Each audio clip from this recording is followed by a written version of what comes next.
일본 본토 남쪽 끝. 우와! 에메랄드 빛으로 태어나 사파이어 황홀경으로 점철된 규슈 남부 오토바이 다이어리. 와, 이거 뭔데 풍경이? 영화 속에 들어간 듯한 풍경들과 마주하고 국경을 넘어선 라이더들 간의 추억들과 날 것에 가까운 현지 생존기까지. 와, 이건 또 뭐냐? 다이저브 됐을까? 아리가또 고자이마스. 이 모든 것들이 아울러 푸르른 그림이 되어버린 여기. 전 지금 가고시마를 지나고 있습니다.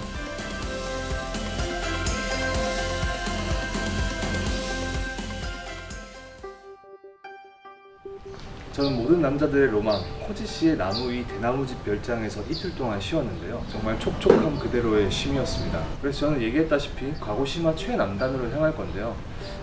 내비 찍어보니까 한 4-5시간 정도 걸립니다. 오늘은 정말 라이딩만 해야 돼요. 그래도 예쁜 국도를 엄선해서 가는 거니까 여러분의 눈이 심심하지는 않을 겁니다. 오늘 날씨가 정말 좋네요. 약간의 구름이 끼어있는 라이딩하기엔 최적의 날씨인 것 같습니다. 그럼 오늘도 가보시죠.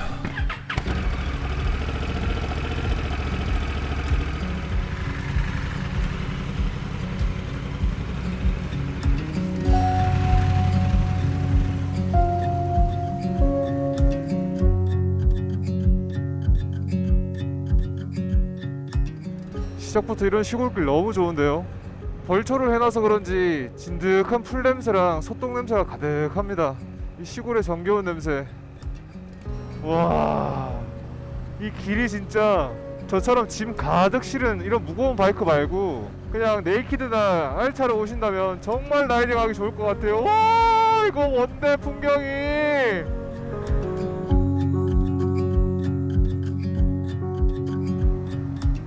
갑자기 든 생각인데 제가 지금 남쪽으로 아래로 가고 있잖아요. 지금 한국 초여름에 느꼈던 그 느낌이 나고 있습니다. 지금 불과 5월 초순밖에 되지 않지만 여기 규슈 남쪽은 벌써부터 여름의 운을 띄운 것 같습니다. 이러다가 가고시마 가면 입수해도 되겠는데요?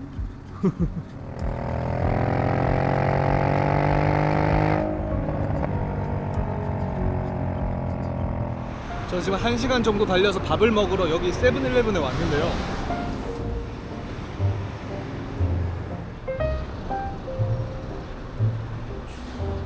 기어스케테 구다사이. 방금도 보신 것처럼 일본인 라이더와 셀카도 찍고 얘기도 하고 그렇게 했는데요. 지금 일본의 골든위크가 막바지를 향해 달리고 있고 날씨는 미친 듯이 흐드러지고 길은 너무 아름답다 보니까 이 여행객들 그리고 라이더들이 길거리에 쏟아져 나와 있는 모습입니다.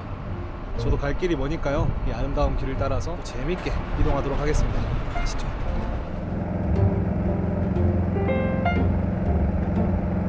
지금 제가 간 이 길은 일본의 219번 도로라는 곳인데요. 왼편으로는 에메랄드빛 하천을 두고 라이딩할 수 있는 예쁜 하천길입니다. 그럼 이 하천길을 따라 이동하면서 어떤 예쁜 것들이 숨어져 있는지 함께 찾아보시죠. 바로 공사 중입니다. 지금 현재 날짜가 5월 3일이거든요 5월 초부터 지금 서기만 하면 이렇게 더운데 6월 7월 이렇게 가면 와, 나 진짜 어떡하지? 뭘 어떡하겠어요. 가방에 물 한가득 채워서 마구마구 쏟아부으며 다녀야죠. 드디어 기나긴 공사 구간이 끝나고 시작된 한적한 219번 도로는 시원함이 잔뜩 묻은 황홀함 그 자체였습니다.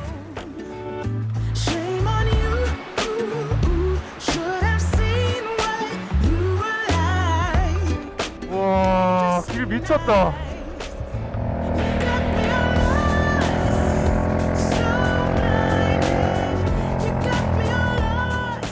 이 수십 킬로에 걸친 에메랄드빛 강변로는 푸른빛 단 하나로 사람을 홀려버리기에 넉넉히 아름다워 보였습니다.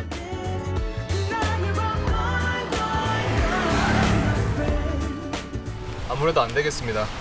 원래 국도만 타고 제가 가고시마에 있는 숙소로 가려고 했는데 여기 너무 아름다운 자연에 푹 빠져가지고 촬영에 시간을 너무 많이 쓴 나머지 체크인 시간 안에 도착을 못할 것 같습니다. 그래서 원래 타지 않으려고 했었던 고속도로를 한번 경험을 해봐야 될 것 같아요. 고속도로 첫 경험 같이 가시죠.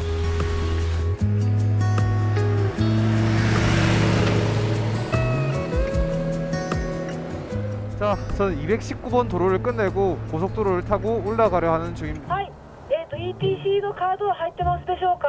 아, ETC ない。 나이です. あ、ないんですね。こちらはですね。 이게 ETC가 없으면은 못 들어가는 곳인가 봐요. ETC 전용인가 봅니다. 큰일 났네. 어떻게 해야 돼? 갑자기 지금 멘붕 터졌습니다. 아, 어떡하긴, 빨리 돌려서 가야지. 마음이 좀 많이 급해졌습니다. 그런데 서두르진 않을 거예요. 항상 서두르다 보면 뭘 실수하기 마련이니까 더 조심히 안전에 유의해서 갈 겁니다. 그렇다고 만약 여유를 부릴 수는 없는 상황이니까 가다가 고속도로를 탈 수 있으면 올라타서 조금 빨리 이동하도록 하겠습니다. 인생사 새옹지마라고 하잖아요. 자연은 늘 생각지도 못한 부분에서 선물을 건네곤 합니다. 와. 와. 아까 거기서 고속도로를 못 탄 이유가 있네요. 하늘이 이런 자연을 선물해 주려고, 이런 광경을 선물해 주려고 못 타게 했었나 봅니다. 와, 무슨 하늘길을 운전하는 기분이 들어요. 여기가 아까 오던 219번 도로에서 221번 도로를 탄 곳이거든요. 진짜 말 그대로 천상의 길입니다. 하늘을 달리는 것 같아요. 다시 고속도로 한번 도전해봅니다. 제 고속도로로 진입을 하는데요. 여기는 될 수 있나 보다. 여기도 뽑아야 되나? 이건 우리나라랑 비슷하네요. 아, 다행히도 고속도로를 탔습니다.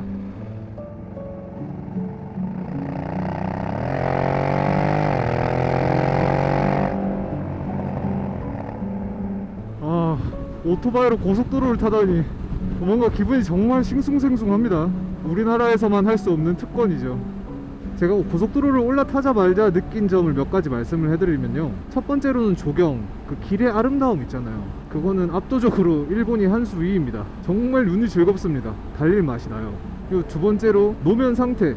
일본이 지진이 많은 나라라서 그런지 모르겠지만 노면에 갈라지거나 크랙이 굉장히 많이 있어요. 그래서 아주 가끔 가슴이 철렁 내려앉는 생각지도 못한 요철 구간들이 종종 있습니다. 그리고 세 번째로 고속도로 속도 다 필요 없습니다. 80km 구간에서 일본 차들 보세요.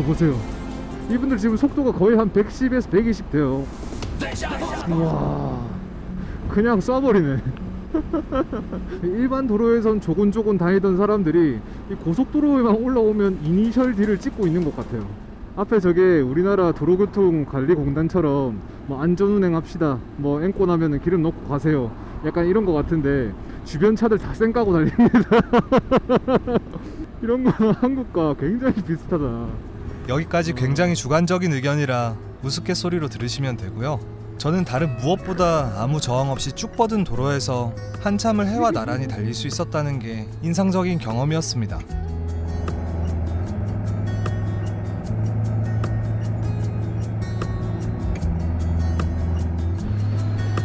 와.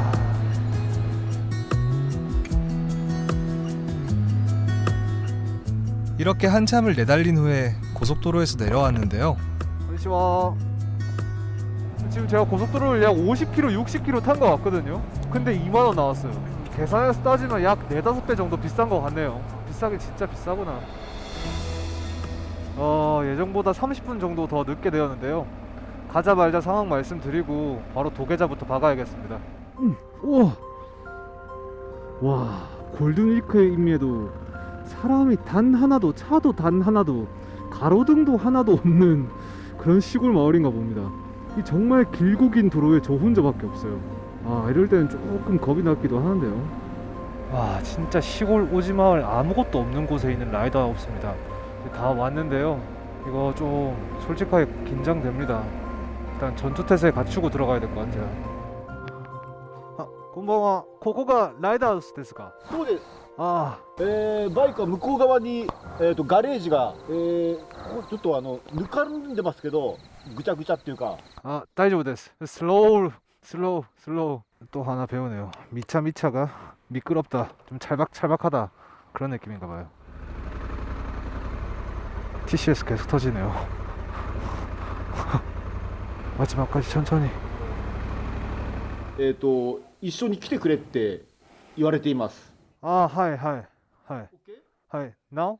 여기 오자마자 모든 것들이 번갯불에 콩볶아 먹듯이 진행이 돼가지고 영상을 남기지 못했는데 마중 나오셨던 그 아저씨가 내리자마자 체크인을 하러 가야 된다 해가지고 저 어둡고 우스한 곳으로 저를 데리고 가는 거예요. 솔직히 좀 긴장되잖아요. 그래서 조금 떨어져서 그러면서 배에 힘 꽉 주고 있었거든요. 그런데 아니나 다를까 그냥 동네 목욕탕이자 체크인하는 곳이었습니다. 그리고 여기도 완전 오지 시골 마을이라 가지고 할아버지 할머니께서 영어가 안 되세요. 그래서 저 선생님께서 번역기 사용해가면서 잘 도와주셔가지고 체크인 끝내고 목욕까지 마무리를 했습니다. 그리고 밥은 먹었냐면서 이 차와 빵까지 주셨습니다. 제 자신이 너무 부끄럽네요. 여기 라이더하우스 숙소가 참 특이했는데요. 우리가 일반적으로 쓰는 뭐 2층 침대 여러 개 있는 그런 도미토리 룸이나 이런 데가 아니에요. 일본의 다다미 원룸인데 거기에 이불을 깔아놓고 옹기종기 자는 거예요. 완전 현지 라이더하우스죠. 오늘 완전 라이딩만 했네요. 거의 한 7, 8시간을 움직이기만 했던 것 같습니다. 그래서 오늘은 좀 푹 쉬고 내일 일본 본토 최남단 가고시마에 있는 사타곳을 들려보겠습니다. 그러면 내일 뵙죠. 記憶のためのピクチャー大丈夫ですか？ピクチャー記憶せーの. 역시나 일본의 하늘은 정말 변화무쌍합니다. 예보에도 없던 비가 연속으로 내리쏟는 바람에 저는 이곳에 발이 묶였고 쉬는 김에 모든 것을 재정비하는 시간을 가졌습니다.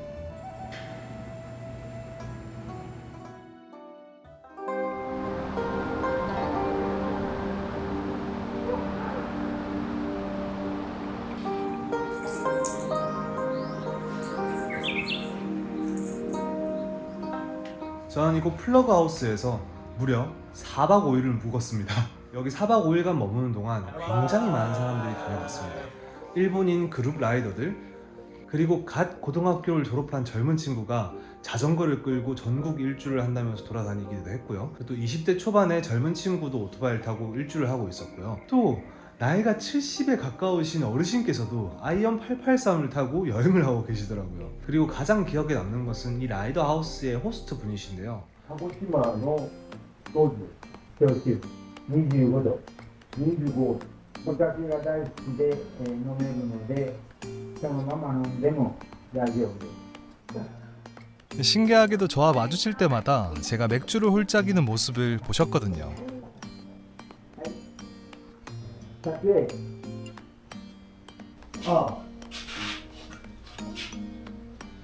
短い時間のお世話になりました。本当にありがとうございました。上手みんな気をつけて、ね、旅を進んでいてください。はい。またお会いしましょう。See you again. See you again. 저분이 여기 플러그하우스 라이더하우스의 주인분이신데 영상에는 담지 못했지만 여기 4박 5일 동안 지내면서 저분이랑 교류가 엄청 많았어요. 예의 바른 청년이라면서 너무 좋아하시고 인스타그램이랑 페이스북에도 글을 올리셨는데 그래서 좋게 봐주신 덕분인지 또 떠나기 전에 가고시마에서 만든 소주라고 하는데요. 이걸 선물로 주셨습니다. 제가 중간에 여기 숙소에 자리가 없어서 어디로 가야 될지 찾아보고 있는데 흔쾌히 자기 집 2층 사랑방을 허락을 해주셔가지고 제가 공짜로 그곳에서 묵기도 했고요. 게다가 카레라이스까지 또 대접을 해주셨습니다. お母さん本当にうまいです。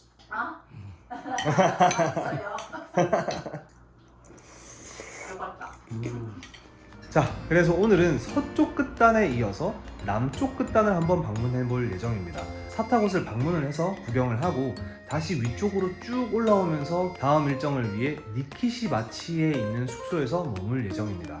오늘도 어김없이 내비 찍어보니까 운전만 5시간 하게 생겼습니다. 지금 시간이 9시 반인데요. 좀 서둘러서 출발을 해야겠습니다.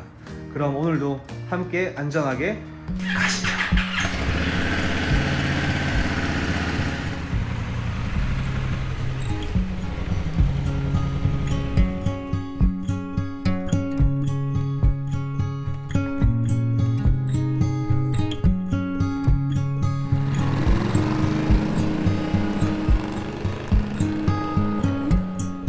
우와, 이런 자유로운 길들이 앞뒤로 몇 킬로에 걸쳐서 쭉 펼쳐져 있습니다. 속이 뻥 뚫리네요, 시작부터.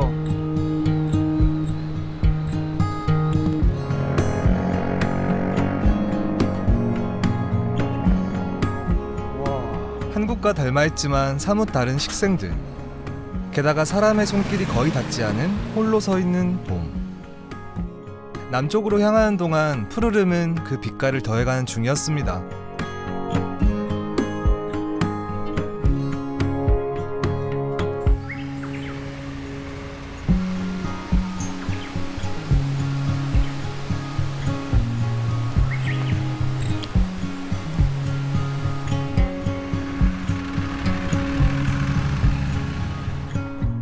흩날리는 들풀레음과 격한 포옹으로 코끝을 끌어안는 꽃내음들.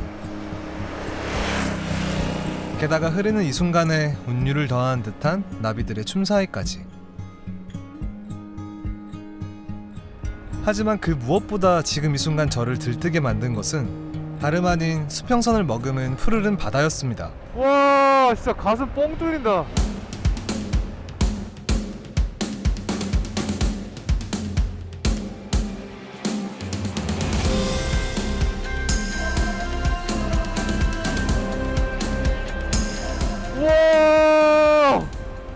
와 가려졌다가 다시 나타나는 그때 와 온몸에 전율이 그냥 이야 와 길 예쁜 거 한번 보세요.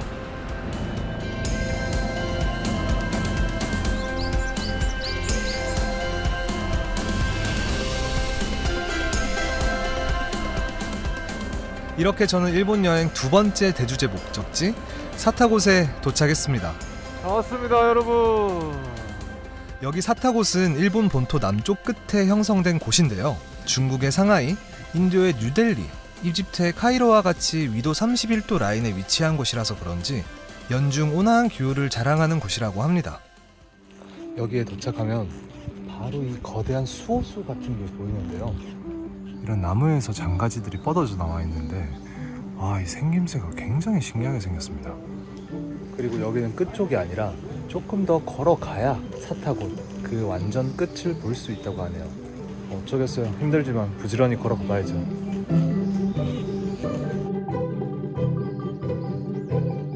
사타곳으로 걸음을 향하는 동안에도 지루할 틈이 없었는데요. 전망대로 가는 길은 마치 정말 밀림 같습니다. 지금 바로 옆에 신사가 있는데요. 여기서 무슨 행사를 하고 있나봐요. 북소리가 계속 납니다. 북소리가 나니까 진짜 밀림에 와 있는 것 같아요. 전망대에 다 도착했는데요. 와, 벌써부터 저기 앞에 보이는 바다가 우와, 끝이 보이지 않는 바다 위. 암석과 나무들로 수놓여 있는 이곳은 마치 신께서 정성스레 그려놓은 작품을 보는 듯 했습니다.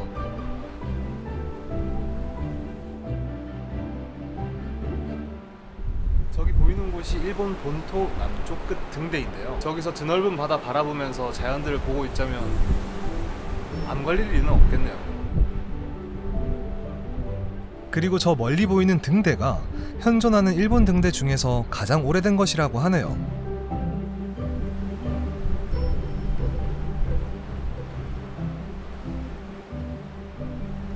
그리고 저기 보이는 저 산이 가이몬산이라는 곳입니다.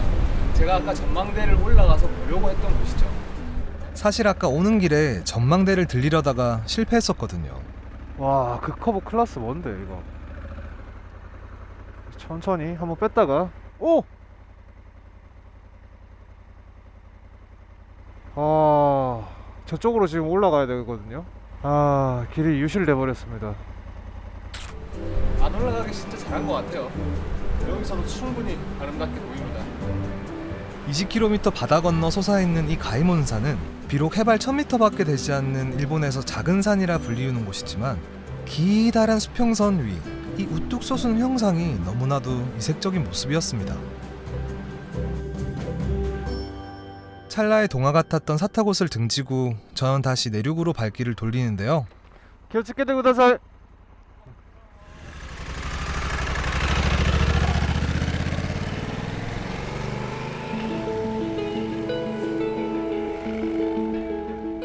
지금 저 할아버지 두 분도 나이가 한 60에서 70 정도 돼 보이시는데 정정하고 건강하게 또 이런 취미를 즐기시는 거 보니까 너무 보기 좋습니다. 그래서 오늘 저는 가고시마의 마지막 여정으로 여기 근처 1시간 정도에 떨어져 있는 오가와라는 폭포를 갈 겁니다. 와, 거기 사진을 보니까요, 무슨 아바타에 나오는 곳 같았어요. 그 하늘에 둥둥 떠 있으면서 물 흘러내리는 거 있죠. 그거랑 비슷하게 생겼더라고요. 그래서 어차피 위쪽으로 올라가는 길에 그쪽을 들려서 한번 구경을 해보고 가려고 합니다. 지금 가고시마 사타곳의 산과 바다가 너무나도 아름답지만 그래도 그 무엇보다 이 화창한 날씨를 허락해주는 하늘에게 너무나도 감사한 마음입니다. 비올 때 그 신비스러운 느낌의 자연을 보며 라이딩하는 것도 너무 좋지만 이렇게 화창한 날씨를 따라서 라이딩하는 것도 얼마나 좋게요. 이야, 경치 지긴다. 아까 거기 사 타고 다녀온다고 온몸이 그냥 땀으로 젖었었거든요. 근데 이 바다 내음 섞인 시원한 산들바람이 개운하고 말끔하게 말려주고 있습니다.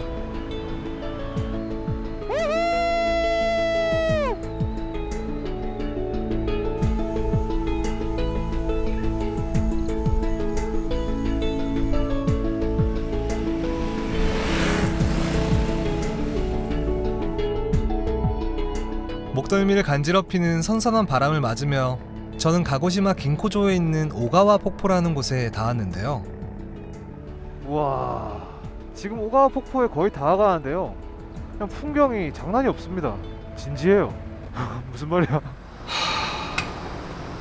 너 진짜 마지막 경고야. 그리고 여기 오가와 폭포도 구글 리뷰 보니까 후기가 엄청 많더라고요. 많이 예쁜 풍경을 가진 만큼 사람들도 많이 찾나봐요. 그래서 지금 일부러 오후 늦게 찾아가고 있습니다. 역시 한국 여행에서 다져진 이 눈치는 결코 틀리지 않았습니다.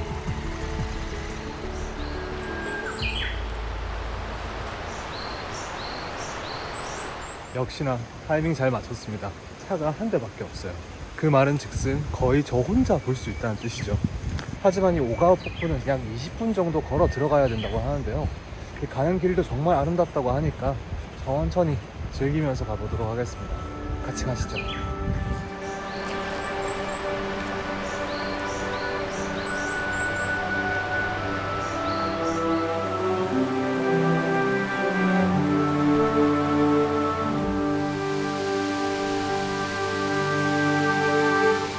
다 왔습니다. 와, 멀리서부터 저 물포가 보이는데요. 우와.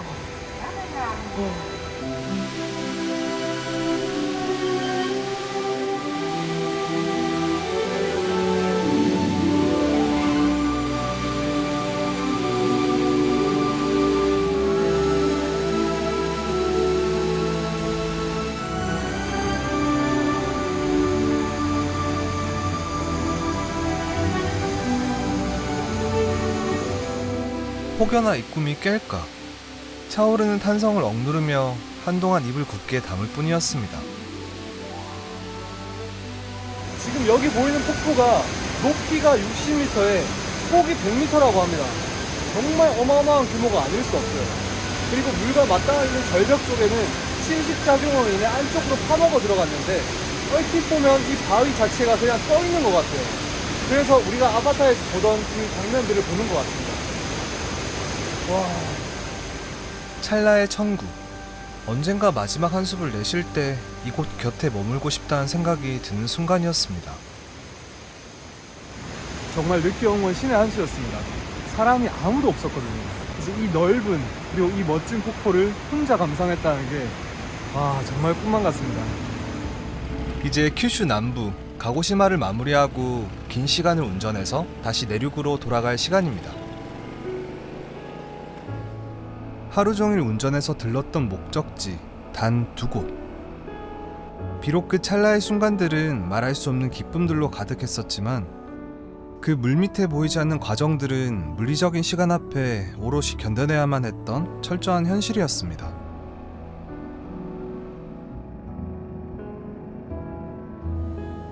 늘 달콤할 것만 같았던 바이크를 곁들인 첫 해외여행조차 신압으로 겹겹이 쌓여가는 피로를 느끼며 여행도 마냥 즐겁기만 할 수는 없다는 걸 몸소 체득하는 중이었죠. 온종일 걷고 뛰고 운전하며 여행하다 어두움이 건넨 피로라는 선물을 무심코 받아들이게 될 때면 지누르는 눈꺼풀을 간신히 부여잡기 위해 발악하면서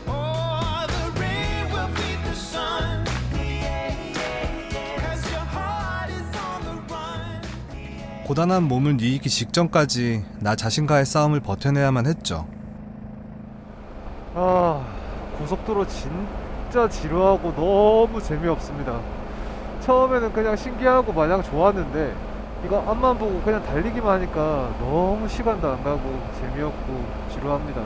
그럼에도 이걸 꾹 참고 견디면서 앞으로 나아갈 수 있게 해주는 건 제 귀에 흐르는 잔잔한 재즈와 존 메이어의 음악입니다. 그리고 지금 여기 액션캠으로는 절대 보이지 않겠지만 지금 여 하늘에 떠있는 별들이 쏟아질 것처럼 엄청 많습니다. 그래서 이 녀석들을 바라보면서 위안 삼아 천천히 가고 있습니다. 풍경을 즐긴다는 마음으로요. 인고의 시간 끝에 목적지에 거의 다다랐지만 이 하늘이란 녀석은 마지막까지 저를 쉬이 놓아주지 않습니다. 마치 저의 한계를 테스트하듯 말이죠. 와, 이건 또 뭐냐? 1번 요걸 넣으라고. 신용카드나 이걸 넣으라고 하는 것 같은데. 제발 맞기를. 이 차단막이 열리긴 했는데 말이죠. 뭐가 잘못된 것 같은데? 마치 도망가지 말라는 듯 번쩍거리는 빨간 불에 다소 시간이 걸리더라도 갓길에 바이크를 세우기로 했습니다. 아, 여기서 또 능지 박살이 나옵니다. 결제가 된 건가? 안 됐는데.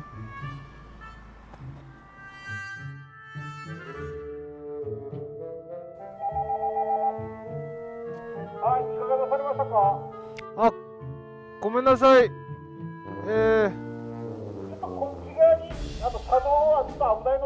고멘나사이, 私は韓国人です。日本語できません。あ、はい。あ、こんばんは。あ、ごめんなさい。はい。 2,380엔 결제를 하지 못했습니다. いくらでしときます？いくらでできました？よっしゃ、OK。OK。大丈夫ですか？ OK。ありがとうございます。ごめんなさい。いいよ。気をつけていってください。はい、ありがとうございます。グッナイト。はい。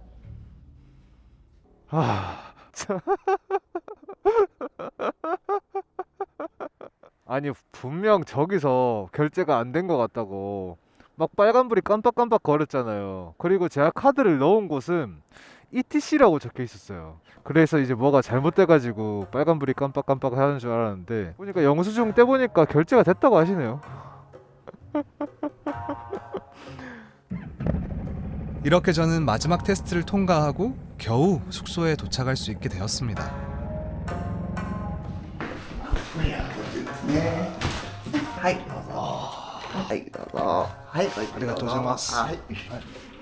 체크인이 끝난 지금 현재 시각 저녁 9시 반입니다. 이렇게 가고시마의 여정이 끝이 났네요. 그래서 다음 이야기는 불의 나라라고 불리우는 큐슈의 중심 쿠마모토의 살아있는 아소산을 배경으로 펼쳐지는 바퀴 달린 것들을 즐기는 이들은 모두가 사랑할 수밖에 없는 이곳. 오토바이 미국 세계 챔피언조차 사랑했던 캐니웨이, 젖소 가득 초원 한아름 밀크로드, 녹음으로 덮인 민둥산 고속국도, 야마나미 하이웨이를 지나 큐슈를 마무리하고 일본 열도 가장 외진 섬 시코쿠를 향해 바다를 횡단하는 이야기로 찾아뵙도록 하겠습니다.